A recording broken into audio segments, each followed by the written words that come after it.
Hi everyone, I hope you all had a great Simchat Torah, a great end of the Torah cycle, and we are beginning this week anew at Parshat Bereshit. And to start off this year's Torah cycle, I'd like to focus in on a story that many of us know that interrupts the narrative flow of this week's Parsha, and that is the story of Chava, the first woman created from Adam, Chava eating Eve, translated to English, eating from the tree of knowledge, and then giving Adam also the fruit from this tree, and then they end up getting kicked out of Gan Eden, of the Garden of Eden, for eating this fruit.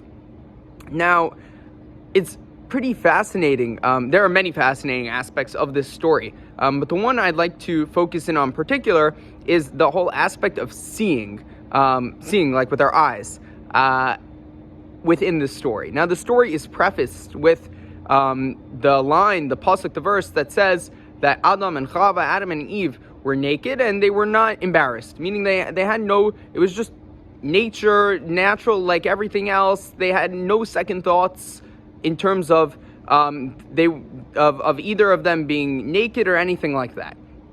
Now, what changed after they ate the fruit? Well, there's a famous, Rashi comments famously, along with a lot of other commentaries, that said now they know the difference between tov l'ra, between good and bad, and they were immediately embarrassed. And the Torah used the words "V'tipakach na einei shneim," that their eyes were opened to this new thing of knowing the difference between good and bad, and therefore now they're embarrassed. They can't be seen naked anymore, and they put on the fig leaves, famously.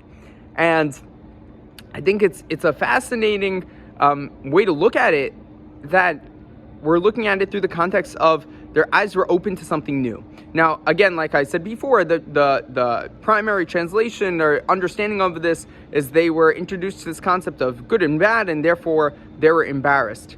But I think an interesting way to look at it, this whole episode of Adam and Eve now having to be clothed, is that they can no longer see the world in a way where it's just everything connecting to Hashem, right? They previously saw the world through a lens in which they could see godliness in everything, no distractions.